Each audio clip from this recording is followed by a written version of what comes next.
Bom, na parte de dois desse vídeo eu vou explicar um pouquinho como tudo começou e quando eu comecei a dar aula e tudo mais.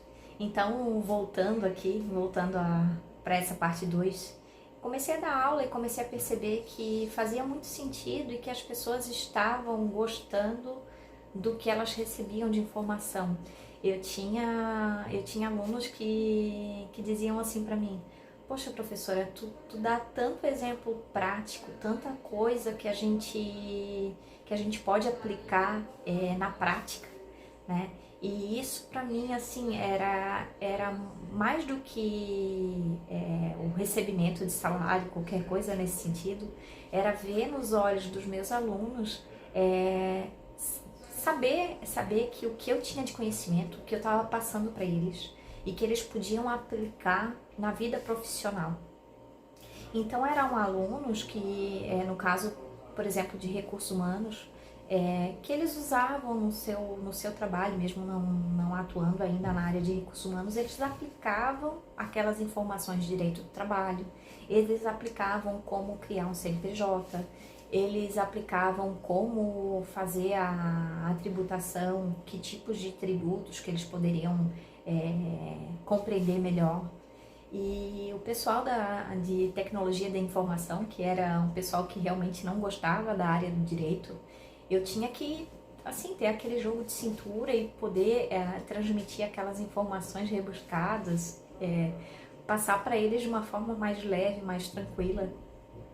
E ao final daquele ano, muitos alunos assim disseram: poxa, professora, tu passa esse conteúdo de uma forma tão simples que parece que é tão fácil, tão legal de conhecer. E aí, logo em seguida, depois que eu comecei a dar aula, eu pensei em fazer um mestrado. E eu assim, poxa, em que área que eu vou seguir, né? Em que área que eu vou atuar? E aí eu decidi, me veio um e-mail sobre mestrado em propriedade intelectual e transferência de tecnologia para inovação. E aquele mestrado, assim, fazia tanto sentido para mim, eu que sempre gostei de atuar com criatividade, com coisas diferentes, e até a minha forma de dar aula fazia todo sentido para mim. Então fiz a prova, como eu já dava aula de direito empresarial e tratava também um pouquinho sobre propriedade intelectual, eu fiz a prova, passei e enfim entrei no mestrado. Mas aí veio a gravidez, tive filho, fiz o projeto de mestrado, tudo quase ganhando neném.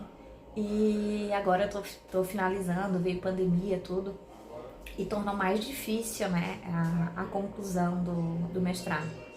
Bom, mas o tema do meu mestrado, eu comecei a tratar sobre a política de confidencialidade em instituições de ensino. E lá na Universidade Federal de Santa Catarina, poxa, eu tive uma oportunidade muito legal, que foi participar da Secretaria de Inovação e poder analisar esses contratos de confidencialidade. O que é um contrato de confidencialidade? Eu vou falar em outros vídeos, mas só para vocês entenderem como que é, né? O contrato de confidencialidade, ele surge quando o que vai ser negociado tem alguma coisa que não pode vazar.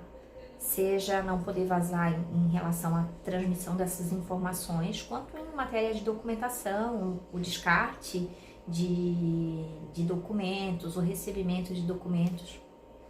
Então eu analisei esses contratos e a minha intenção, né, a minha participação nessa oficina profissional, que é como se fosse um estágio, era poder criar uma política de confidencialidade para a UFSC. E essa política de confidencialidade era tudo muito, muito novo. Eu tinha que pesquisar instituições que eram consideradas inovadoras no Brasil, que eram referências em inovação, e verificar se elas já tinham políticas de confidencialidade ou não. E para minha surpresa, acho que eu pesquisei, não tinham política de confidencialidade. O que isso quer dizer? Que eu tive que criar praticamente do zero uma política. Eu não tinha modelo, eu não tinha nada para pesquisar. e tive que ir atrás. Eu vou buscar, aí pensei comigo, o que que eu vou fazer?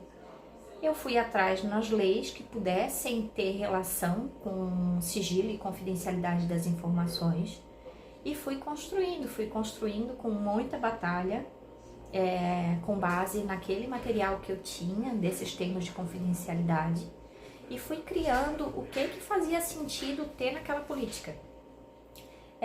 E aí eu fui passo a passo, aplicando e montando meu projeto de mestrado, que agora está na reta final. Em dezembro eu qualifiquei e agora vou defender. Mas me abriu portas, né?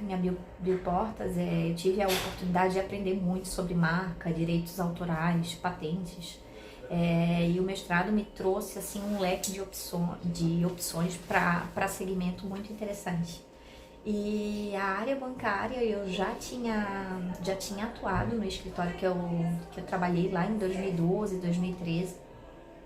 E ela surgiu assim, digamos que houve aquele flerte e depois, à medida que eu ia conhecendo o direito bancário, eu ia me apaixonando cada vez mais. E podia perceber que muitos consumidores eles estavam contratando empréstimos, financiamentos, sem nem ao menos saber que aquilo ali era abusivo. Eu vou encerrar esse vídeo e faço a parte 3.